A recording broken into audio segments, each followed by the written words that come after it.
자,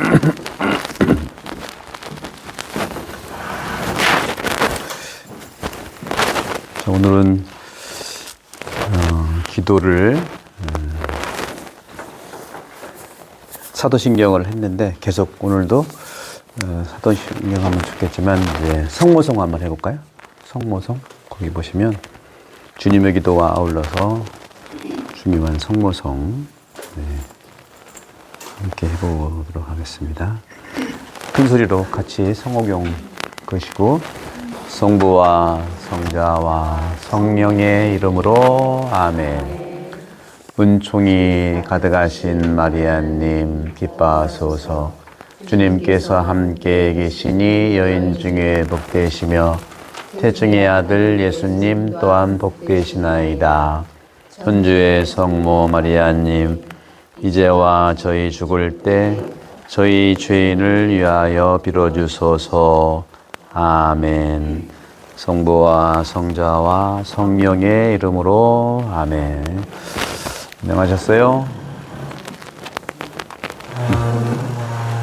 오늘은 여러분 교재에 여기 이제 강좌 순서를 보면은 오늘이 11월 23일인데 5번째 강의죠.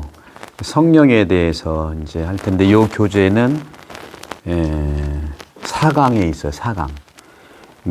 세상과 내 안에서 활동하시는 하느님인데 오늘은 여러분들이 생소할 수도 있는데요. 굉장히 중요한 강의 제목은 간단하게 성령이란 말 좀 들어보셨나요? 성령의 반대가 뭘까요? 성령의 반대. 네? 그 반대. 네. 성령의 반대는 악령입니다. 그러죠? 그래서 오늘은 성령과 악령에 대해서 이제 말씀을 드릴 텐데 일단 교재는 이제 이걸 보시고 자세하게 이제 들으시고 또 양이 많은 거라 보통 신학교에서 성령론은 한 학기 동안 배워요. 한 학기. 이거 20몇 시간을 한 25시간을 하고 악령에 대해서는 신학교에서 안 배워요. 근데 알아야 되거든요. 무궁무진한 건데 그래서 어떻게 보면은 처음으로 아마 강의가 악령에 대해서 할 거라고 생각하는데 여러분들이 이제 처음인데 성령도 어려운데 악령까지냐 하겠지만 같이 봐야 돼요. 여러분들 낮이 있으면 뭐가 있어요? 밤이 있잖아요.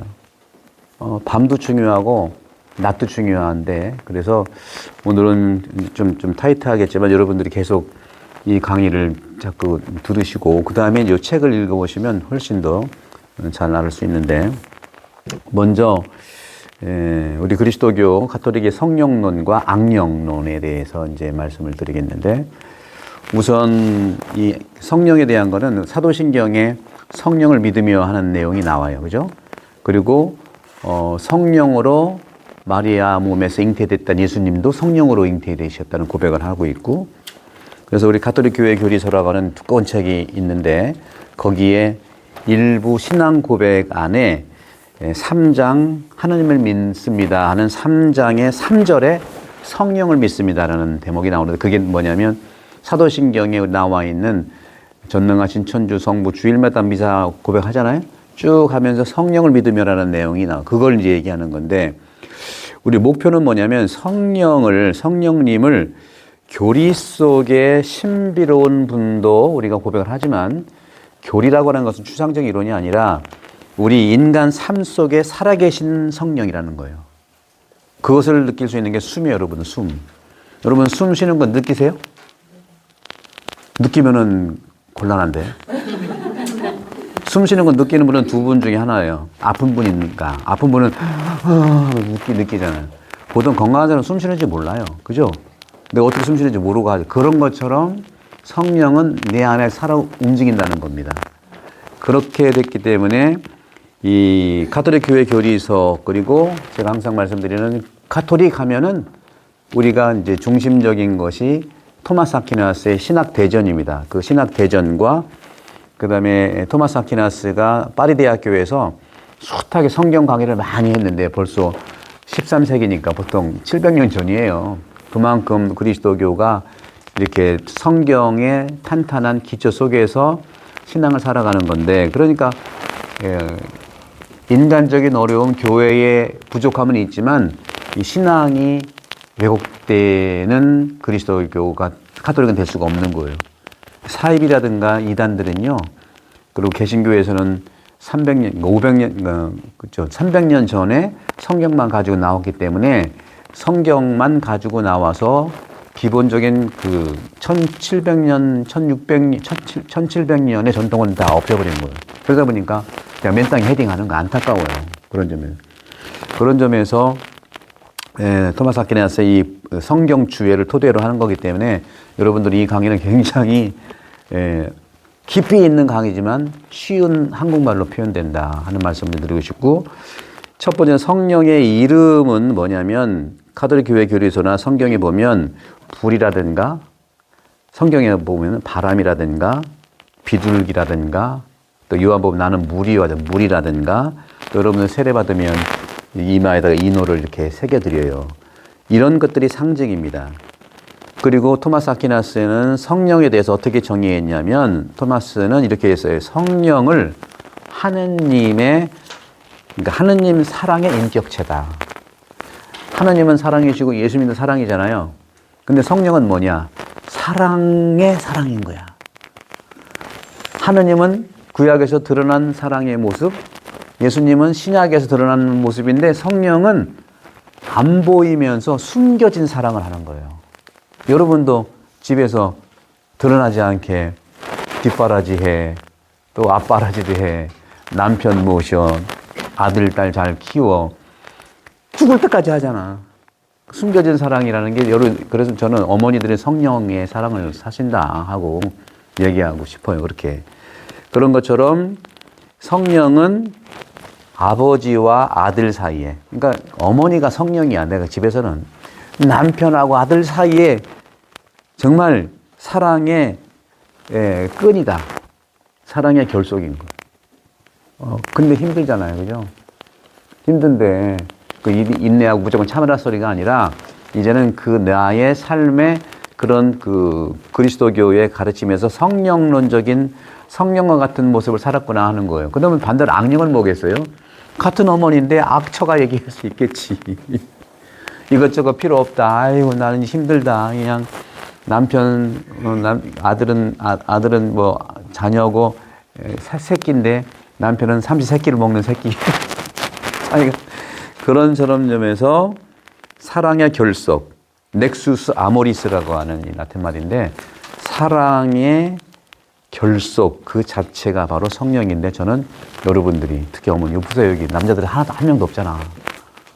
성령은 이렇게 살아가시는 분인데, 그래서 한국 사람들의 정서 안에서는요, 성령을 어떻게 볼 수 있냐면 숨결 또는 이제 기운, 하느님의 기운처럼 여러분의 기운이에요.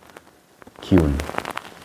그리고 이제 아직은 여러분들 기지개 할 때 막 피잖아요. 그죠? 한번 기지개 한번 해보실래? 자,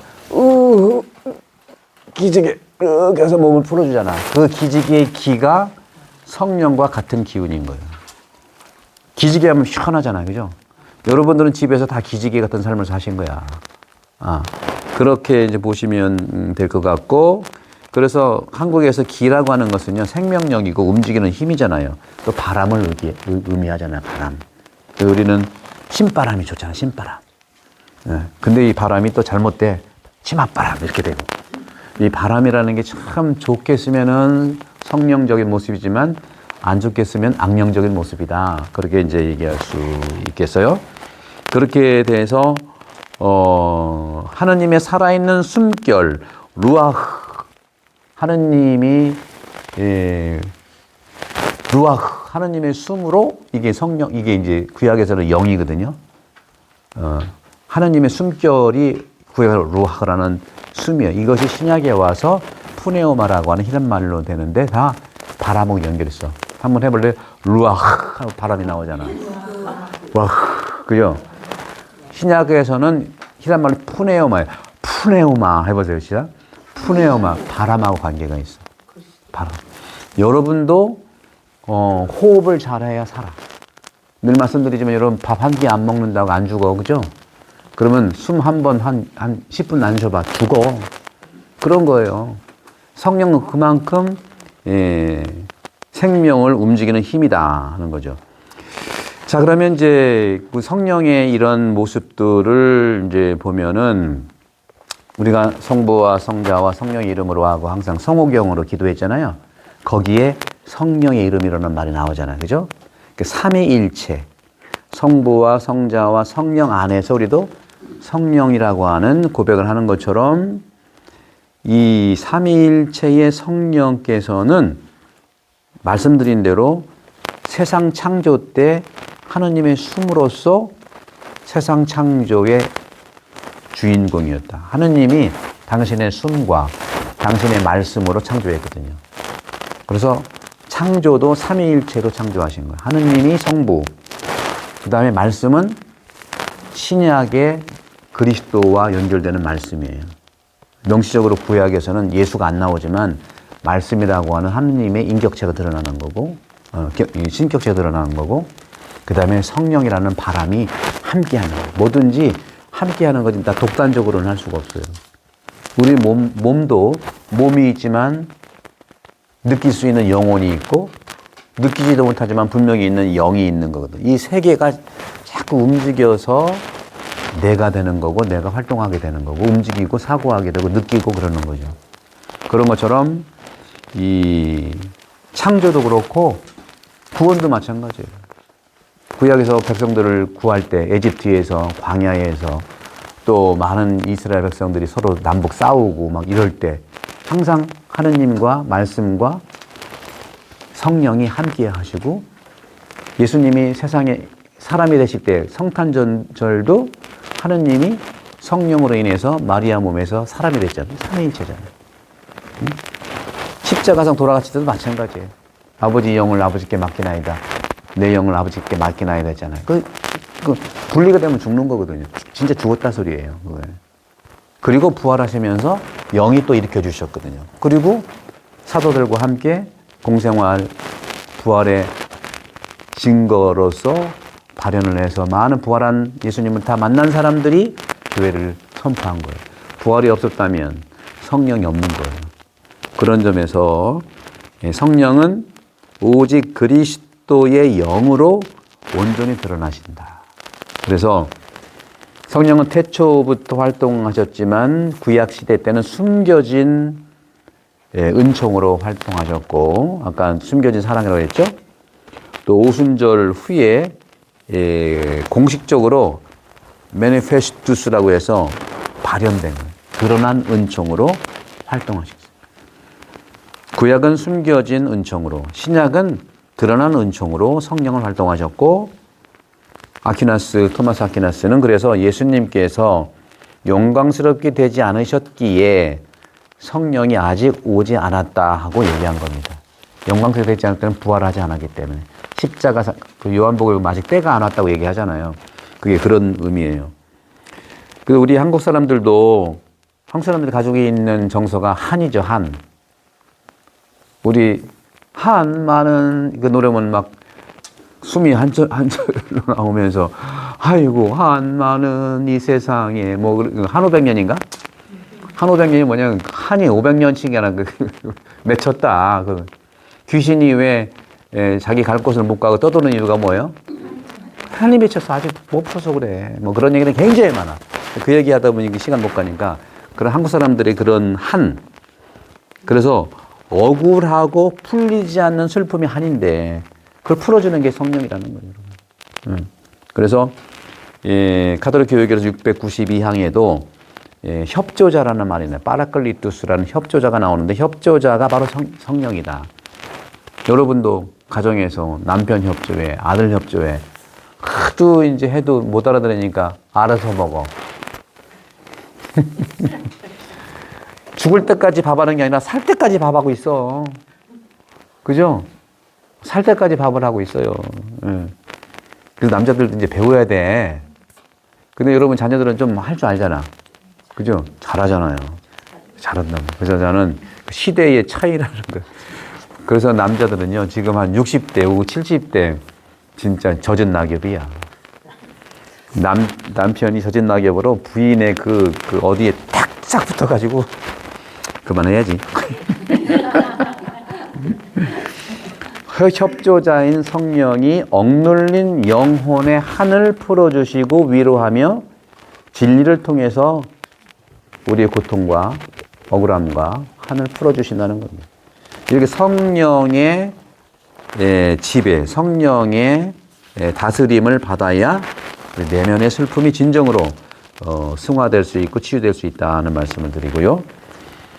또 성령과 마리아라는 게 이제 있어요. 우리가 사도신경에 보면 마리아가 어떻게 잉태했어요? 성령으로 잉태했댔잖아요. 그렇게 직접적으로 관련이 있고, 또 그리스도의 몸, 그분이 부활하신 것도 성령으로 인해서 부활하신 거고, 그래서 교회교리서 721항부터 726항까지 마리아는 성령의 가장 완벽한 협력자다.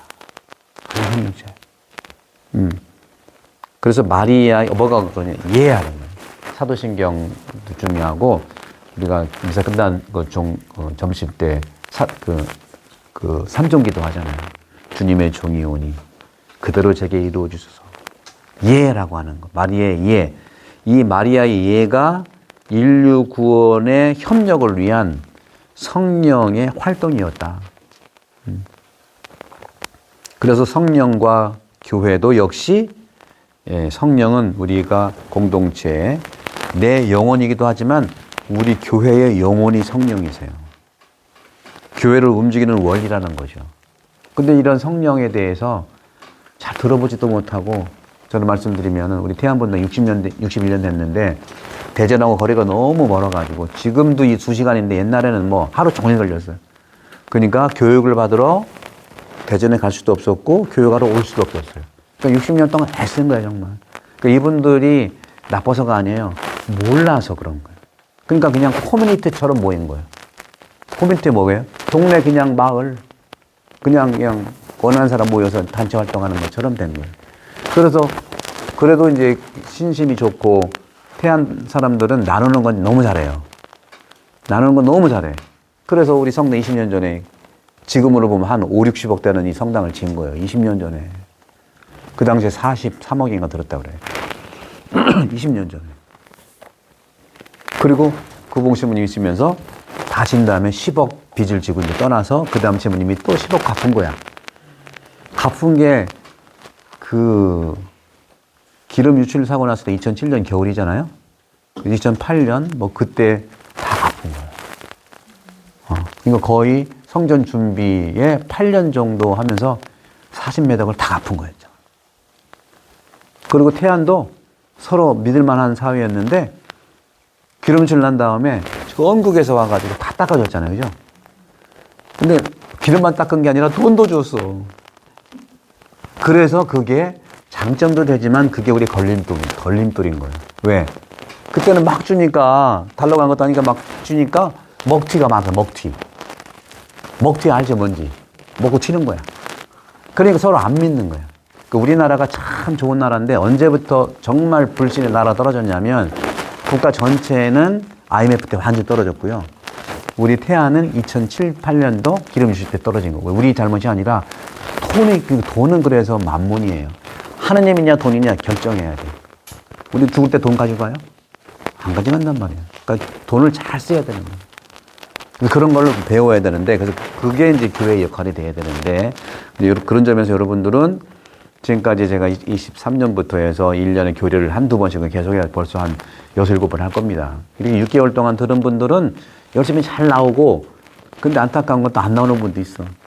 약속해놓고 안 나와. 그래서 졸업장르로 생각해.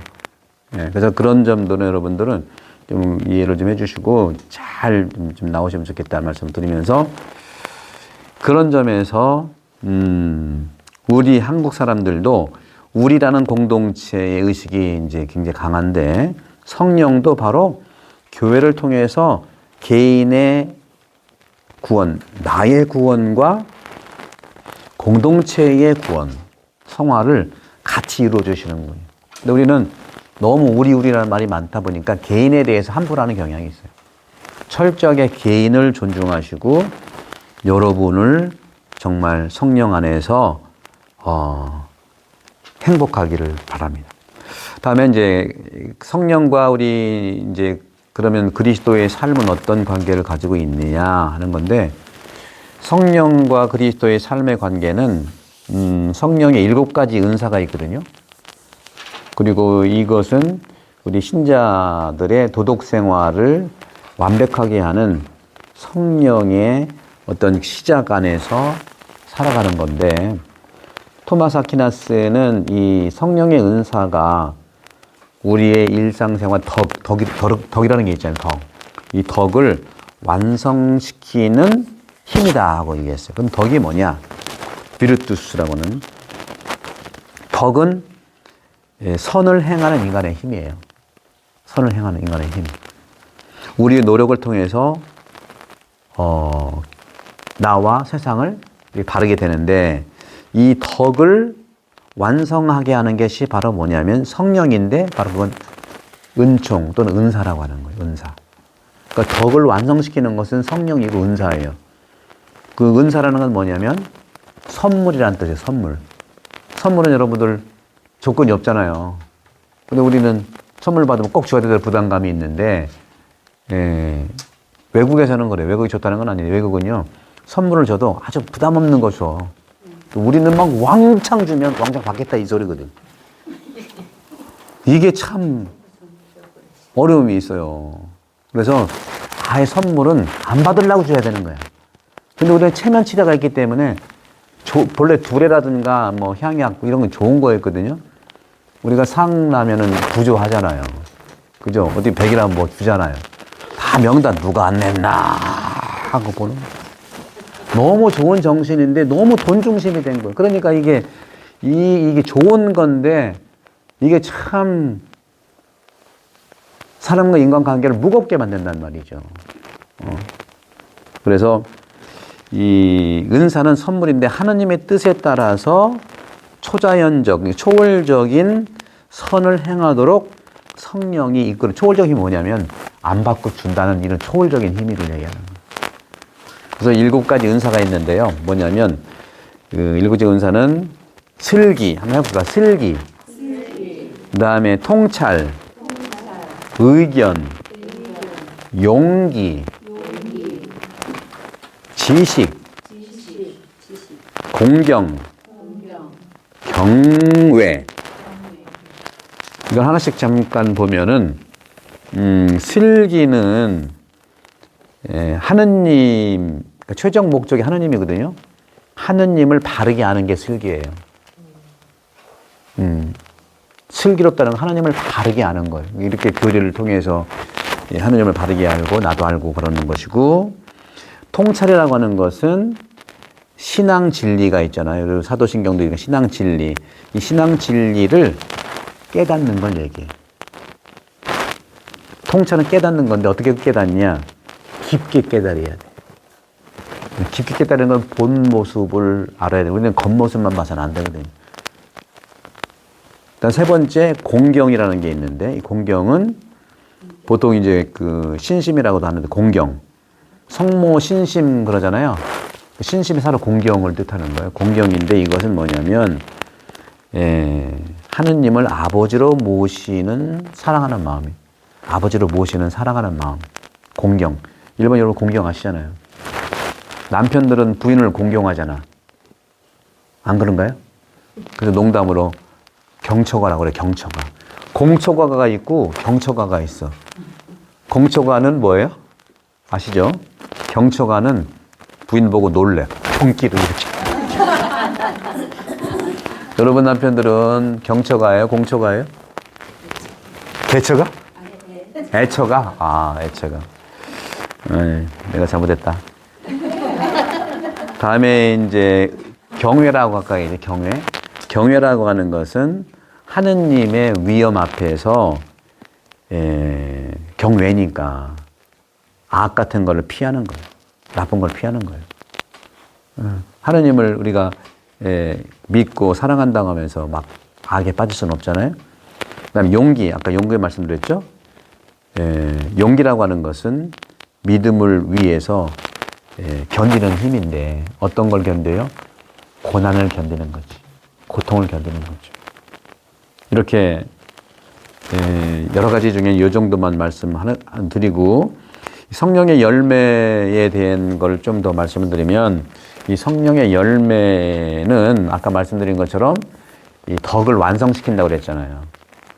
성덕을 완성시키는 건데 가톨릭 교회 교리서 1832항에 보면 성령의 열매라고 하는 것은 아까 말씀드린 것은 성령의 7가지 은사를 얘기했고 지금 이제 성령의 열매를 얘기하는데 여러분들 우리 저기 요셉관의 1층 보통 지하 1층이라는데 1층 미카엘 방의 방 이름들을 다 성령의 열매 9가지로 이렇게 다 썼어요. 거기 늘 보시면 슬기, 친절 뭐 쭉 있잖아요. 근데 열매. 그러니까 은사를 받으면 은사가 아까 말씀드렸죠. 7가지 은사, 그 슬기, 통찰, 의견, 용기, 지식, 공경, 경외를 통해서 열매를 맺는 겁니다. 이제 열매를 맺는 건데 성령의 열매는 뭐냐면 9가지예요. 그러니까 성령께서 내 안에서 이루시는 결실을 얘기해요. 영광의 결실. 그러니까 내가 막 이루려고 하는 것도 있지만 나는 한계가 있으니까 성령이 내 안에서 이루어진다니까. 그러니까 성령께 맡기면 되는 건데 그 열매들이 뭐 그러니까 여러분들이 예를 들어서 말씀드린 대로 그런 열매들이 보이면 아 성령이 나를 움직이셨구나 느끼시면 되는 거죠. 그래서 토마스 아퀴나스는 이 성덕의 완성이라고 하는 것은 성령의 은사는 바로 내 삶에서 성령의 열매를 맺게 해주시는 건데 그 가장 기본적인 행복, 예수님 말씀하신 행복, 이게 이제 마태복음 5장에 나와 있는 행복 선언이에요. 진복 8단이라고도 하지. 이 진복 8단을 성령의 은사가 이끌어 주시고 열매를 맺게 해주는 거예요. 그러니까 성령의 열매는 진복 8단하고 그다음에 성령의 9가지 열매가 있는 건데 그거는 이제 여러분들 좀 더 그다음 책에 나왔으니까 보시고 그다음에 그 성령과 이제 기도 생활을 말씀드리면 카톨릭 교회 교리에서 2670항에서 79항에 보시면 성령께서 내 마음속에 아빠 아버지라고 부르짖게 하신다고 그랬어요. 아빠 아버지. 하나님을 아빠 아버지라고 부르짖는데 성령이 내 기도의 선생님이라는 거예요. 내가 기도할 수 있도록 이끌어주는 선생님은 성령이세요. 그래서 그렇게 보시면서 성령은 하느님께 청하는 내용들이 있잖아요. 내용. 또 청해야 할 방식, 모든 걸 다 가르쳐 주는 거예요. 네. 여러분들 청원 기도 특히 보게 되면 어린이들은 엄마 아빠께 이제 우리가 기도 청원에 대해 얘기한다면 어린이들은 무조건 다 달라고 그래. 그죠? 아무거나 다 달라고 그래. 근데 조금 어른이 되고 이제 좀 청년 시기가 되면 어떤 거예요? 내가 필요한 걸 달라고 그래. 그죠? 여러분은 어떤 걸 달라고 하실까?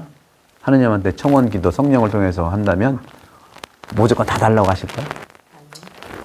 그럼 어떤 거 달라고 하실까요? 초보자들은 1단계가 필요해. 어린이들은 필요해. 2단계는 나한테 필요한 것을 달라고 그래. 그죠? 나한테 필요한 건 뭔지 알아야 되잖아. 일용할 양식, 나에게 필요한 것이 어떤 거냐. 그걸 좀 아셔야 돼. 근데 최고의 단계는 뭘까, 기도에? 최고의 단계는 아버지가 원하는 걸 달라고 그래. 아버지가 원하는 걸 달라고 하는 거야. 그러니까 아버지의 뜻이 뭔지 우리가 알아야 되잖아. 우리는 내가 굉장히 중요하긴 한데 맨날 자기 식대로만 살아. 남 생각을 옛날에는 많이 해. 요즘은 1도 안 해. 남 생각하는 거에 그건 사회가 그만큼 각박해졌고요. 우리가 갑자기 졸부가 됐고 갑자기 빠른 시일에 한 5, 60년 동안에 완전히 가난해서 완전히 돈이 있는 물질로 바뀌었거든요. 서양이나 이런 데는요. 기본 농업사회에서 산업사회, 현대사회를 갈 때 몇백 년씩 걸렸거든요. 우리는 농사회, 뭐 산업사회, 뭐 지금 최고 AI 시대가 5, 60년 만에 막 다른 나라에서 막 3, 400년, 4, 500년 걸리고 그냥 10분의 1로 막 단축 50년 만에 이뤘으니까 정상이 아니야, 우리가. 여러분 스스로 정상이 아닌 건 느끼세요? 저는 많이 느껴요. 내가 지금 정상이 아니다. 정상이 아니야. 미쳐 돌아가고 있어. 하루는 팍 좋았다, 하루는 슬펐다가. 이 날씨도 미쳤어. 사계절이 아니라 지금 이 계절로 바뀌고 있고요. 날씨가 미치면 내가 안 미치겠어요? 여러분 어떻게 생각하세요? 어떻게 생각하세요? 제 눈을 한번 보실래요? 어떻게 생각하세요? 공감하시면 박수 한번 쳐보실래요? 그러니까 그래서 틀렸다가 하니까 필요했다가 아니라 그런 현실들을 우리가 좀 알고 있잖아. 알면은 우리가 대처할 수가 있거든요. 되게 진짜 아픈 사람은요, 아픈지도 모르고 아픈 삶을 살아. 계속 남한테 계속 그런 신부들 중에는 그런 분들도 있어요. 계속 성당을 짓는 거야. 아파서 짓는 거. 저는 안 짓다가 질려니까 무지장 힘드네. 그러니까 힘든다고 말하는 사람은 건강한 사람이야. 그 맨날 찍찍대면 안 되지만 요즘 제가 한 10월달 축복치 끝나고 끝난 게 아니고 막 계속 지금도 할 게 엄청 많아. 이것도 하고 이것도 하는데 요즘 한 2주 정도 내가 미쳤더라고. 막 내가 아닌 것 같아서 정신을 차려야지. 그런 점에서 우리가 이제 기도할 거는 아무거나 다 주세요. 힘들 때, 어렸을 때. 그다음에 좀 성인 정도 되면은 나한테 필요한 거 좀 주세요. 정말로 성숙한 기도는 아버지 당신이 원하는 것 좀 주세요. 당신이 뭘 원하십니까? 최고의 기도거든요. 근데 이것이 1, 2, 3이 막 단계가 있는 게 아니야. 한 번에 1주 됐다가 다음에 2주 됐다가 3주 됐다가 왔다 갔다 해. 그러면서 나를 들여다보자는 말씀을 좀 드리고 싶은 거죠. 자, 결론적으로 이제 성령에 대한 이 부분에서만 말씀을 드리면 성령은 사랑이시고요. 교회의 영혼이시고 우리 삶을 성덕으로 이끌어 주시는 힘이에요. 그래서 성령을 내 마음에 모시고 성령께 내 생각과 의지를 맡겨드려야 돼요. 그래서 오소서 성령님, 저의 마음을 성령으로 채우시고 저희 안에 사랑의 불을 놓아주소서 하고 기도를 하는 겁니다. 이제 구체적으로 여러분께 성령의 7가지 은사와 열매에 대해서 좀 얘기를 좀 해볼게요. 아까 말씀드린 것처럼 이 성령의 은사는 이사야서 11장 2, 3절을 근거로 한 거고 인간이 살아가는 덕행을 완성시키고 성령의 인도로 순종할 수 있도록 하는 하느님의 초자연적인 능력인데 토마스 아퀴나스는 이것을 뭐라고 했냐? 하느님께서 나에게 주시는 영적인 열쇠라고 그랬어요. 이 성령의 은사로 나에게 주시는 영적인 열쇠. 열쇠는 뭐예요? 뭐든지 딸 수 있잖아요. 문제의 해결을 성령의 열쇠로 따라.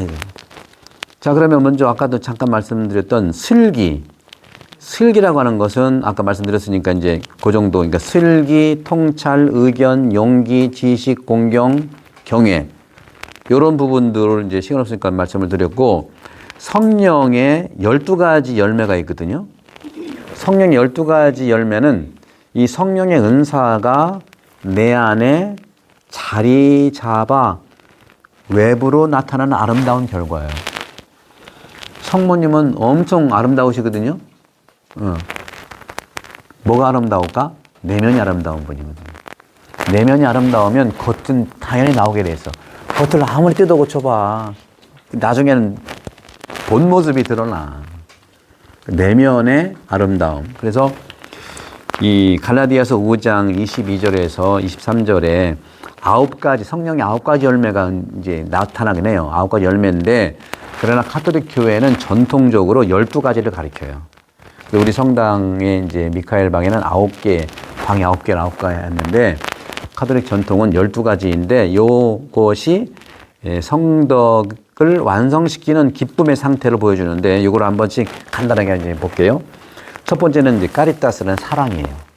사랑이 있으면 여러분 성령 열매를 맺고 사는 거예요. 사랑이라는 게 뭐냐? 교회 교리서는 1832양 이렇게 얘기하고 있어요. 하느님과 이웃을 하느님 때문에 사랑하는 거예요.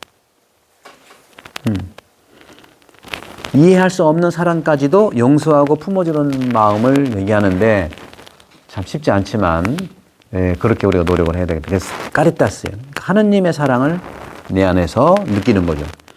두 번째 이제 가우디움이라서 기쁨을 얘기해. 그러니까 여러분들이 기쁨이 있으면 이미 열매를 맺은 거야. 기쁨이. 그러니까 하느님 현존과 구원에 대한 확신, 거기에서 오는 행복이 있어요. 여러분들 성당에 지금 한 5번째 오시나 6번째 오시나? 그러면 못 오셨던, 그러니까 몰랐던 그때하고 지금하고 좀 어떤 마음의 상태가 좀 어떻게 좀 달라졌어요? 똑같아요? 아니면 더 나빠졌어요? 모두 나빠지지 않았죠? 근데 얼굴이 더 환해졌어. 부처님 같아. 그 여러분들 이 성령 열매가 지금 기쁨에 맺고 있는 거예요. 여러분 성당 나왔다고 뭐 일이 더 잘 됩니까? 뭐 안 되던 일이 됩니까? 그럴 수도 있고 안 그럴 수도 있는 거예요. 그죠? 그런 외적인 걸로 따지는 게 아니라 내면의 기쁨을 찾으면 바깥의 일도 잘 돼. 바깥의 일이 잘 돼서만 기쁜 게 아니라 내면의 기쁨은 바깥이 잘 된다니까? 아셨죠? 손금, 뭐 관상, 뭐 수상, 족상 내가 다 보는데 그것은 뭘 얘기하냐면은 손금이 내가 손금한테 매여 있는 게 아니라 손금은 나한테 매여 있는 거예요. 내가 기쁘게 살면 얼굴이 바뀌잖아요. 그런 거예요. 내가 기쁘게 살고 행복하게 살면 손금도 바뀔 수 있다는 거예요. 왜 얼굴도 바뀌는 게 안 바뀝니까? 그걸 얘기하는 거예요. 매이지 말고 내 기쁨 속에서 내 삶의 모든 영역이 나한테 매여 있다. 나는 또 하느님한테 매여 있는 거고. 오케이? 그게 바로 성령 안에서의 기쁨이라는 거예요. 아셨죠? 그래서 어려운 상황 속에서도 평화와 미소를 잃지 않는 거. 참 힘들지만 기뻐가지고 평화 있는 게 아니라 힘들지만 그 힘든 속에서도 평화와 미소를 잃지 않으면 그게 평화로 가고 기쁨으로 간다는 겁니다. 세 번째는 평화, 박스인데 이 평화는 하느님과 관계에서 나타나는 영혼의 고요함과 평온함이에요. 평화가 있냐 없냐는 고요함과 평화, 이걸 좀 보시면 돼요. 그래서 복잡한 문제나 불안함 속에서도 마음이 흔들려도 약간만 흔들리고 다시 자리를 잡는 거. 이런 걸 얘기하는 게 평화예요, 평화. 그 다음에 인내라는 게 있거든요. 파시엔시아. 저 인내인데 제가 거의 25년 전, 30년 전에 로마에서 이제 공부하고 본당에 이제 사순식이나 성탄 때 가면 할머니들하고 얘기하다 보면 이태리 말로 마시게 되면 할머니들은 맨날 얘기해. 아이코, 파시엔시아, 파시엔시아, 파시엔시아. 이 이태리 말 파시엔시아가 라틴 말하고 거의 비슷한데, 파시엔시아라고 하는 라틴 말로 인내를 얘기해, 인내. 아들 얘기해도, 파시엔시아. 며느리 얘기하면, 파시엔시아. 난 그때는 못 알아들었어요. 제가 30대 뭐, 젊었을 때니까 도대체 왜 빠져요? 지금이니까 알겠어. 모든 게 인내예요, 인내. 인내. 여러분도 뭐 그런 복잡한 문제나 또는 일이 풀리지 않고 성급해하지 않고 기도하고 기다리는 자세 속에서 파치엔시아 인내. 인내. 그러나 항구하게 그 기도를 하잖아요. 항구하게. 다음 번째 이제 호의. 호의라고 하는 것은 남에게 잘해주고 싶은 따뜻하고 부드러운 마음씨잖아요. 이것도 사실은 먼저 다가가 도움을 주고 친절하게 대하는 행동인데 우리는 참 이게 좀 잘 안 돼. 그죠? 먼저 다가가기에는 어려워. 왜 그런지 아세요? 우리가 왜 다가가기 어렵까? 우리는 서로 인사하기도 어렵잖아. 그죠? 서양에 여러분 가보시면 기억나시는 분이 서양은 무조건 처음 봐도 맨날 굿모닝 뭐 이러고 막 혼자 가고 싶은데 자꾸 인사해서 말 걸어. 귀찮아 죽겠어. 왜 그럴까요? 지난번에 말씀드렸어요. 그죠? 예. 우리는 가족 관계라 인사 안 해. 가족끼리 그러는 거 아니야. 서양 사람들은 시작이 하도 싸워가지고 부족끼리 싸우는 전쟁의 역사가 서양이에요. 우리는 사실은 남 침공해 본 적이 없고 침략만 당했잖아요. 우리는 누구한테 싸운 적이 없어. 그래서 우리끼리는 한 가족이라 인사 같은 거 안 해. 왜 가족끼리 아침에 일어났다고 뭐, 어머니 안녕히 주무셨어요? 옛날이나 그렇지 그러나? 가족끼리 그런 거 아니. 그런 것이 됐는데 이제는 해야 된다. 왜? 이제는 글로벌이 됐잖아요. 글로벌이 됐다는 뭐예요? 서양 사람이 오고 우리도 글로 가잖아. 그래서 기준이 그렇게 해야 사실은 상대방 호의를 가지고 장사도 잘 돼. 우리같이 특히 충청도 우스갯소리지만 우스갯소리도 안 했으면 좋겠어요. 장사 충청도 분 그러잖아요. 이거 얼마요? 사는 놈이 알지 파는 놈이 알아요? 아이고 미치겠어. 이거 얼마요? 그러니까 그러면 이거 한 3,000원 드리면 냅둬 내가 개나 주게. 아 말을 하라고. 얼마냐고. 어? 아이고 답답해. 그러니까 우리 태어난 사실은 여러분 다 그런 건 아닌데 그렇게 좀 이제 글로벌 시대니까 이 복음의 성경에서 얘기하는 이거 뭐 그런 걸 잘 지키면 더 낫다 하는 말씀 드립니다. 다음에 착함이 있어요. 보니까 착함인데 이 착함이라고 하는 것은요 모든 상황에서 선을 행하고자 하는 의지 이런 경향을 얘기해요. 남이 보든 안 보든 정직하고 바르게 행동하는 걸 얘기하는 거죠. 이런 것도 우리가 좀 실천을 할 수 있으면 좋겠다. 그다음에 온유. 온유라고 하는 것은 말 그대로 온자가 따뜻할 온자고 유는 부드러울 유자예요. 격분하지 않고 분노를 조절할 수 있는 절제된 마음. 제가 요즘에 온유가 필요해. 온유가 필요해. 기도 좀 해주죠. 그래서 많이 좀 좋아지긴 했는데 저는 여러분만 보면 너무 온유해져. 근데 건물 짓는데 이거 왜 그랬지 그러면 막 이게 불이 막 미치겠어. 그런 분들은 별로 없어요. 이제 잘 하시는. 그래서 이 온유라고 하는 것은 화가 나는 순간에도 좀 잠시 참고 화를 참으려면 일단 그 자리를 피해야 돼. 그리고 심호흡을 해야 돼. 그 호흡, 숨, 성령 관계에 있어요. 심호흡을 하고 좀 심각하면 바닷가에 가서 한 30분 멍 때리면 돼. 쭉 멍 때려. 쭉 멍 때리고 호흡을 하고. 그래서 화나는 순간만 피하고 참고 부드러운 말로 대답하자 하는 건데 바오로 사도 그런 얘기 했어요. 화를 안 낼 수는 없다. 근데 하루를 넘기지 말자. 그런 말씀을 하고 있죠. 다음에 절제. 절제라고 하는 것은 감각적 욕망이나 쾌락을 사실은 이 생각으로, 이성으로, 기준으로 좀 조절을 해야 되는 거예요. 우리 감정, 마음으로는 잘 안 돼요.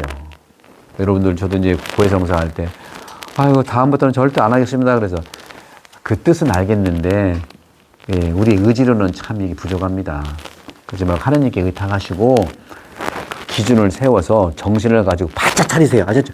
마음의 문제가 아니에요. 이거는 의지는요. 우리가 왔다 갔다 하는 게 의지예요. 아셨죠? 그렇게 얘기를 하는 거예요. 그래서 이성을 잘 조절해야 돼. 생각을 잘 조절해야 된다. 그래서 과식이나 과음이나 이런 모든 유혹 앞에서 스스로 멈출 줄 아는 힘인데 저도 이제 막 욱 하려면 우우 해서 기억자를 빼. 우우. 되게 이제 봄생들은 욱하는 게 많아요. 여러분들은 봄생 있으죠? 봄생? 봄에 태어나신 분 계세요? 안 계시나 보네. 그러면 여름에, 봄에 태어나셨어? 근데 욱하는 게 없으신데, 유선모 씨는? 가끔 해요? 없죠? 시를 써서 그런 것 같아.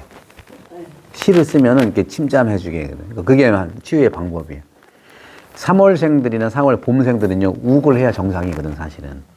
근데 그것을 자기가 이렇게 좀 잘 조절을 해서, 그럼 어떻게 내가 좋아하고, 내가 좋아하는 것들을 알아낼 수 있는, 어떻게 알겠어요? 내가 좋아하고 원하는 걸 어떻게 알겠어? 이거 내가 참 잘하네? 하고 기운이 어떻게 알겠어? 우리 잼마 씨가 그 본래 3월생, 그 여름, 그 봄생들은 욱하는 게 있거든. 기본적으로 있어요. 막 화가 나. 왜? 간이 좀, 그래서 그래. 간이 막 화를 내놓을 수 있는 거거든. 저도 술을 못 먹거든요. 술 먹으면 제가. 여러분도 이건 고치고 싶다. 내가 하고 싶다는 것들이 있잖아. 그럼 어떻게 내가 좋아하고 원하는 걸 찾을 수 있고 구할 수 있을까? 네, 말씀 없는 거 보니까 이제. 말씀해드릴까? 그냥 얻어 걸리는 거야. 방법이 없어. 누구도 너 이렇게 하라고 하면 기분 나빠. 얻어 걸린다는 게 뭐냐? 그만큼 많이 해봐야 되는 거야. 그 중에서, 이거 내 좋네. 이렇게 하는 거예요. 운동도 마찬가지예요. 운동도 이렇게 하다가 나한테 맞는 게 있거든. 얻어 걸리는 거야. 그거 무슨 뭐 내가 좋아하는 걸 시험으로 하겠어. 무슨 분석하겠어. 누구한테 점쟁이한테 가겠어. 절대로 안 그래요. 여러분들이 많은 경험을 해서 얻어 걸려서 야 이건 좋은데 그래서 여러분 생긴 게 뭐 어떤 거예요? 어떤 게 지금 삶의 중에서 좀 뭐 하면 행복하고 좋아한 것 같아요? 얻어 걸린 게 뭐예요? 성당이지 오른 거. 뭐 어떤 거 얻어 걸린 거 있었어요? 아니 그 내가 얘기했잖아. 여러분 삶에서 혹시 요리를 한다든가 뭐 운동을 한다든가 또 뭐 이번에 무슨 뭐 떴다방에서 아파트가 잘 당첨됐다거나 그것도 여러 개 갔으니까 얻어 걸린 거거든. 아무것도 안 하면서 얻어 걸리는 것은 이건 욕심이에요. 정말로 하지도 않고 기회도 안 와. 뭐 어떤 거 얻어 걸린 것 같아? 친구가 얻어 걸린 거. 박수. 그 친구 중이야, 친구. 친구. 뭐 어떤 거 얻어 걸린 것 같아? 운동. 운동 어떤 거 좋아하세요? 몰랐는데 자꾸 하다가 보니까 그렇죠. 저한테 맞다는 수영. 그래서 피부가 좋아지시구나. 또 어떤 거 얻어 걸리시는 거예요? 저는 맨날 일만 하다가 처음으로 운동을 시작했는데 너무 좋아요. 어떤 운동 하셨어요? 그냥 걷기. 걷기. 그렇구나. 그래, 계속. 하여간, 나한테 이제 척감하다 하는 건 전혀 할 수 없는 거야. 이거 조금만 해봐야 돼. 해보면 그때는 얻어 걸려. 뭐를 하고 싶은데 지금 잘 못하겠어요. 아, 그래요? 뭐라도 배우긴 해야 될 것 같은데 네. 용기가 안 나요. 저 복지관 데 가고. 아, 그렇구나. 예. 여기서 잘 찾아보셔. 만나시면 돼. 아셨죠? 자, 그럼 시간상 좀 더 하면은, 이 신의. 신의가 이제 피데스, 그러니까 믿음이라는 건데요. 신뢰라는 건데, 이 신의는 약속을 지키고 정직하고 하느님과 이웃에게 충실한 태도인데, 이 작은 약속이라도 소홀히 하지 않고 신뢰를 쌓는 걸 얘기해요. 그죠?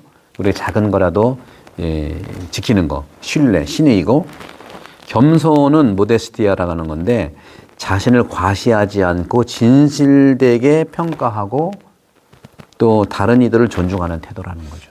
그래서 이 겸손은 칭찬받아도 교만하지 않고 그 공로를 하느님께 올리는 거. 이건 뭐 사양이 아니라, 다음에 순결은 카스티타스인데 육체적이고 영적 관계에서 하느님의 뜻에 따라 순수함을 지키는 걸 얘기하는 거죠. 그래서 마음과 생각을 깨끗하게 유지해서 또 거룩하게 하는 것인데, 여러분들이 이제 성당에 와서 이렇게 여러분은 정말 잘 적으시고 이렇게 하는 제가 처음 봤어. 여러분들 대개는 이렇게 보니까 연령대가 아주 젊으셔. 젊다는 건 뭐냐면은 늘 그 나이가 얘기하는 게 아니라 태도라든가 이 행동 방식이 젊다는 얘기야. 요즘에는요 80은 돼야 조금 어르신이라고 할 수 있어요. 80은 곱하기 70% 하거든요. 80대야 옛날에 50대 중반이야. 옛날에는. 그래서 여러분 이제 70대면은요 40대 후반이야. 60대면은요 40대 초반이야. 그러니까 그런 식으로 이제 그래서 성당에 젊은들이 안 오는 거예요. 왜? 20대면은 27, 14살이거든. 우리가 어린이가 돼야 돼. 같이 놀아줘야 돼. 그래서 그렇게 보고 끝으로 이제 이 그 성령의 12가지 열매에서 마지막으로 장수가 있어요. 장수. 장수는 항구함을 얘기하는 거거든요. 오랫동안 하는 걸 얘기해요. 선을 행하다가 즉각적 결과가 얻지 못할 때가 있잖아요. 그래도 포기하지 않고 오래 참는 끈기. 이게 이제 장수인데 이게 생명에 대한 장수만이 아니라 꾸준함, 항구함. 그래서 수년간 전교를 해도 열매가 없을 때 실망하지 않고 계속 기도하면서 씨를 뿌리는 걸 얘기합니다. 그래서 이제는 이렇게 성령에 대한 얘기를 드리고 제가 오늘은 조금 아까 9시 5분에 시작했으니까 한 15분 정도 했으니 악령에 대해서 얘기를 할게요. 악령. 악령은 할 얘기가 더 많은데 기본만 말씀을 드리고 나머지는 다음에 또 해볼게요. 여기서 이제 악령을 얘기하는 데 있어서 성령은 아까 루하흐 푸네오마 했는데 악령은 사실은 그 뜻이 뭐냐면 마귀, 사탄, 악령은 더러운 영이잖아요. 근데 그 본래의 뜻은 뭐냐면 갈라치게 하는 걸 얘기해요. 갈라지게 합니다. 마귀라든가 사탄이라든가 악령은 그 뜻이 본래 세퍼레이션, 분리시키고 하나가 되는 게 아니라 이간질하고 분리시키고 남욕해서 막 그 없는 거 만들어내고 하는 그런 건데 악령의 이런 본질이 그런 거예요. 그럼 어떻게 그럼 활동하느냐? 기본적으로 이건 이제 우리가 교회 전통하는 토마스 아퀴나스도 구마라는 걸 쓰고 구마. 예수님도 구마를 항상 하셨어요. 예수님이 공생활 시작을 광야 40일 동안 굶으시면서 만난 게 마귀란 말이야. 악령이란 말이죠. 예수님도 악령한테 이렇게 유혹을 당한 거예요. 근데 분명히 여러분들 악령은요 뿔 달리고 나오지 않아. 나한테 필요한 걸 주면서 빛의 천사처럼 변장해서 와. 그러니까 친구는 진짜 성령이세요. 근데 달콤한 걸 주면서 나를 이용해 먹으려는 사람이 악령이라는 거지. 그리고 마귀와 비슷해. 그러니까 우리가 주님의 기도에서 유혹에 빠지지 않게 하시고 악에서 구하소서 기도하잖아요. 그것을 추상적으로 보지 말고 유혹하는 사람이라고 써. 사람. 유혹하는 사람, 유혹하는 물건, 유혹하는 무슨 뭐 사건 이런 것에 빠지지 말자고 구체적으로 얘기하시다. 그리고 악에서 구하셔서 추상적으로 악이 뭔지 모르잖아요. 악행자, 나한테 나쁘게 하는 사람, 그것을 구해달라고 얘기해야 돼. 여러분 물에 빠지면 뭐라 그래? 한국 사람하고 미국 사람이 달라. 미국 사람들은 물에 빠지면 영어로 뭐라 그래? 헬프미, 나를 구해래. 근데 우리는 뭐라 그래? 사람 살려 그래. 나 아니야. 사람을 살리라고 그 소리야. 훨씬 더 한국 사회의 이런 정서가 복음적이고 성경적이에요. 서양 사람들은요, 하도 자기를 죽이니까 나를 살려라고 하는 거야. help me, help me. 우리 식으로 얘기하면 help, 뭐라고 해야 돼? 사람, people, 뭐, help people. help me. 근데 요즘에는 서로가 글로벌이니까 help me도 해야 돼. 네, 그게 좋고 나쁜 게 상황 속에서 나온 거기 때문에 그런 겁니다. 그래서 이제는 말씀드리면 이 신학대전에서 이제 토마스 아퀴나 신학대전이 정말 그 백미인데 책에 신학대전 1부에 천사에 대한 부분이 나오고 3부는 그리스도에 대해서 얘기를 하거든요. 또 3부도 이제 같이 성사에 대해서 나오는데 신학대전은 별거 아니에요. 뭔가 대단한 작업이지만 별거 아니라는 게 뭐냐면 구조가 단순하다는 겁니다. 1부, 2부, 3부가 있는 엄청난 작업이에요. 그걸 요즘에 제가 책 연구하면서 여러분 알려드린 건데 1부는 하느님에 대해서 얘기를 해요. 2부는 인간에 대해서 얘기를 해요. 그럼 3부는 예수님이 누구예요? 하느님이고 인간이잖아. 예수 그리스도에서 얘기하는 거. 이거 전부예요. 근데 이 천사에 대한 것도 이 순간에 다 써 있는데 이 그 구마라고 하는 거 이것은 악령 그러니까 구마라고 하는 건 예수님도 셀프 구마를 했잖아.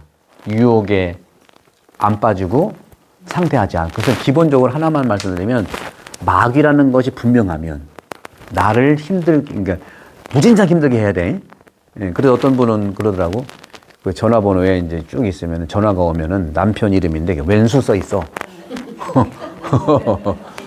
얼마나 힘들면 써 있을까? 어? 근데 남편들은 뭐라고 써 있어? 남편들은 뭐라고 써 있어? 되게 옆에네? 진짜? 예쁜이 이렇게 안 써 있나? 젊었을 때 그래? 그럼 여러분들 옆에다 원수 찌우고 뭐라 그래? 뭐 아까 그랬잖아. 젖은 낙엽.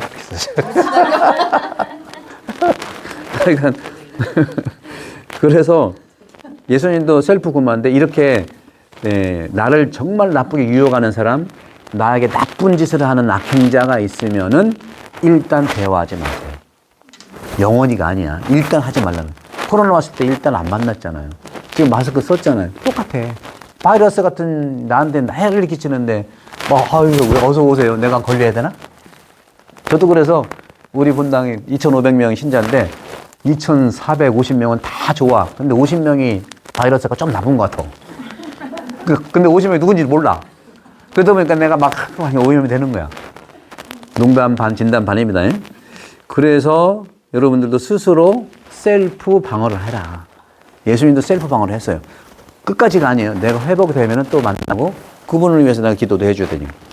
그래서 이 구마라고 하는 것은요, 공포의 대상이 아니라 하느님 섭리 안에서 제한적으로 활동하는 악을, 즉 악령을 우리가 알아차리고 이해하고 구마는 교회의 권능을 다시 확인하는 거예요.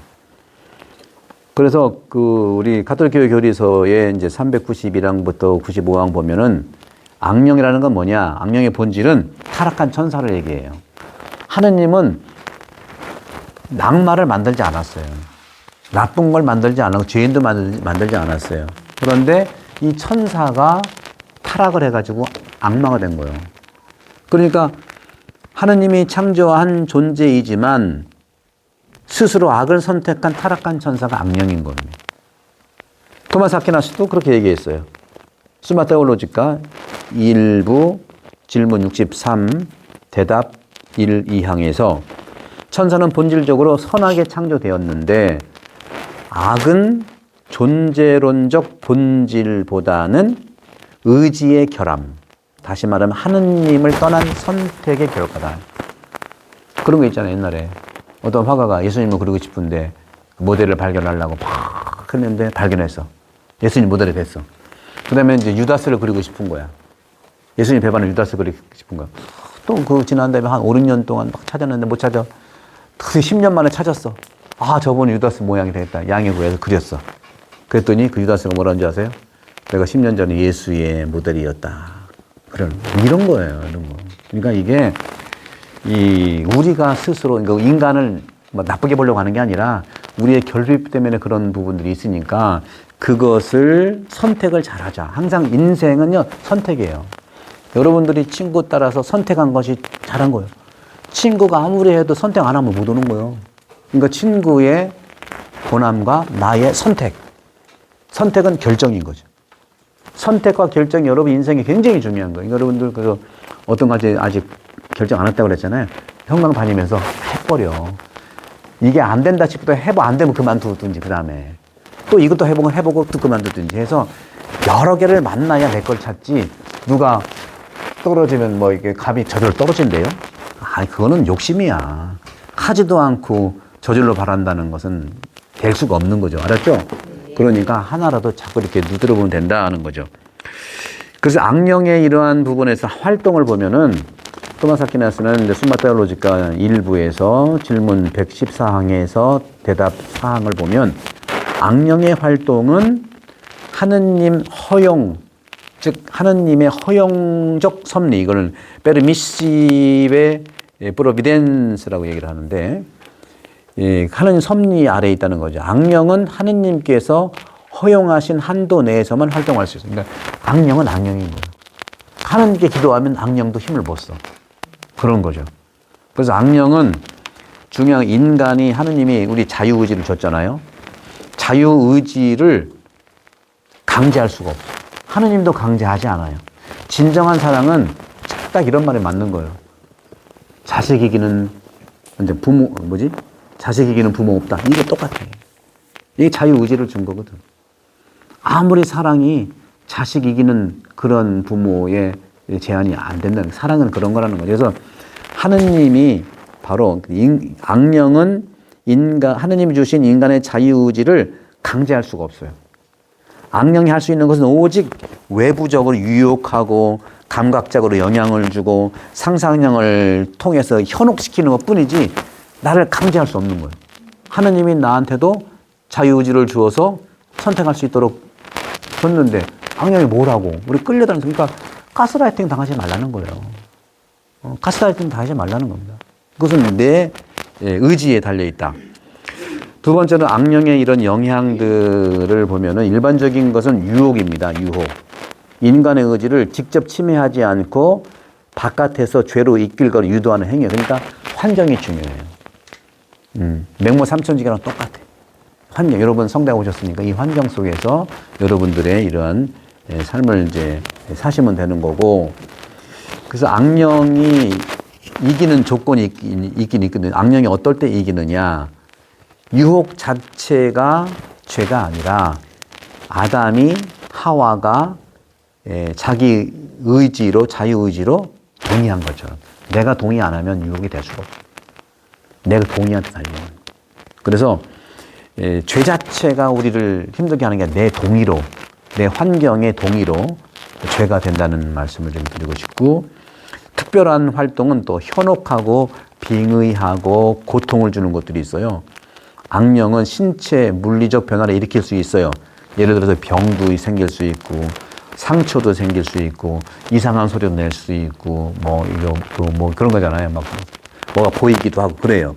이것은 악령이 자연적 힘을 비정상적 조합으로 일으키는 기적을 가장한 행위예요. 섞지 말아야 돼.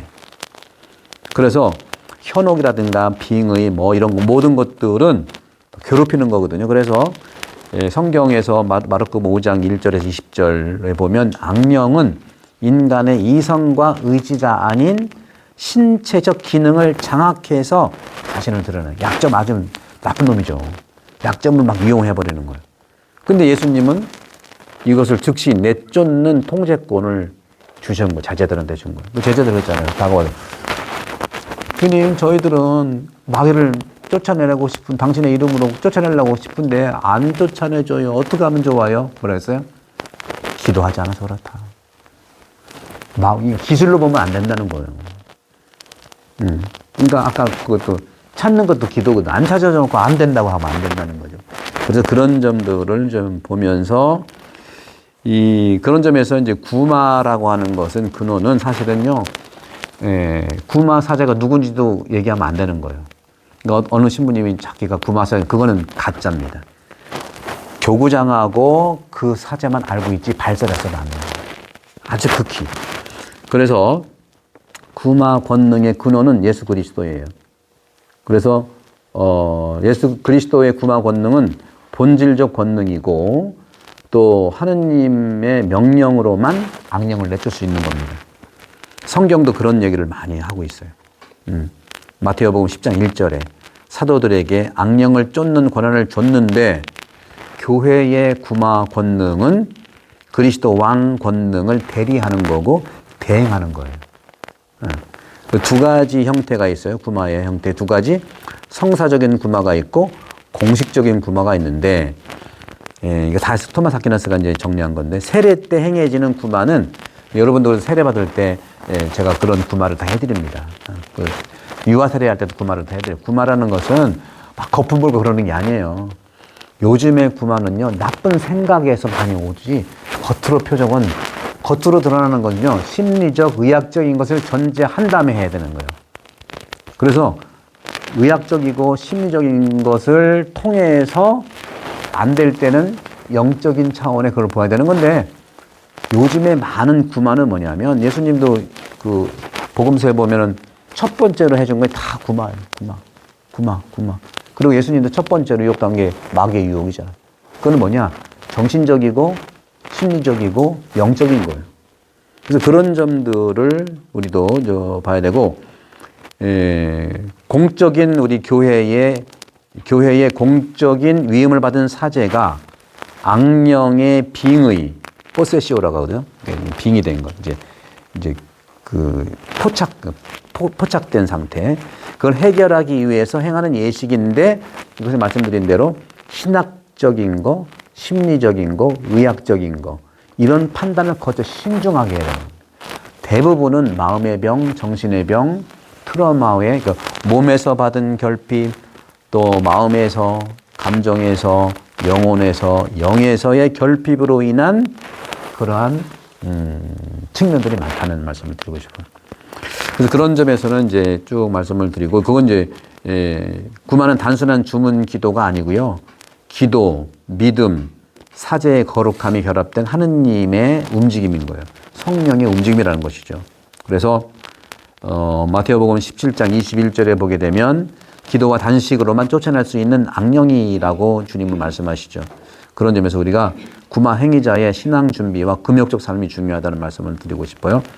자, 그 정도로 하고 나머지는 또 다음 기회에 좀 말씀을 좀 드리도록 하고요.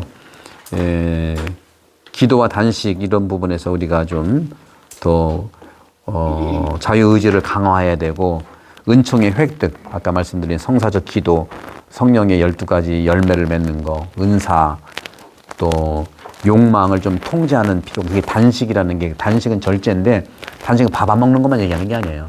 생각의 단식, 또 욕망의 단식, 또 말을 많이 하는 사람 좀 그 말의 단식, 말이 너무 없는 사람은 조금 표현하는 거, 이것도 단식. 그래서 그런 통제, 또 유혹에 대한 약화, 또 정신을 집중하는 거, 이런 부분들이 있는 건데, 그런 점에서는 이제 결론적으로 이 토마스 아퀴나스가 얘기한 구마는 뭐냐, 신앙의 문제라 이거예요. 믿음의 문제라는. 서로 신앙의 문제, 믿음의 문제가 있으면 그런 건 절대로 올 수가 없죠. 그래서 일상적인 기도와 절제, 순종과 단식이죠. 이것은 악령에게 나는 그리스도 왕의 다스림 속에 있고 너의 유혹에 넘어가지 않겠다는 강력한 선언이고 고백이고 영적인 전투다. 그래서 언제든지 기회 되면은 저는 세 가지를 말씀드릴 거예요. 예수님이 하셨던 영적인 방어, 영적인 저항도 해야 돼요. 그리고 영적인 공격까지 해야 돼. 영적인 공격은 뭐겠습니까? 깨어 있는 거, 말씀을 더 들여다보는 거, 또 기도하는 거, 이런 부분들, 묵주기도 하는 거, 십자가를 기도하는 거, 미사에 빠지지 않는 거, 다 이것이 무기가 될 수 있는 거예요. 영적인 무기. 이 정도로 말씀드리고 여러분들 또 한 주간 동안 잘 보내시고 또 다음 시간에는 부활하신 그리스도에 대해서 나누도록 하겠습니다. 성부와 성자와 성령의 이름으로 아멘. 영광이 성부와 성자와 성령께 전과 같이 이제와 항상 영원히 아멘. 성부와 성자와 성령의 이름으로 아멘. 수고하셨습니다.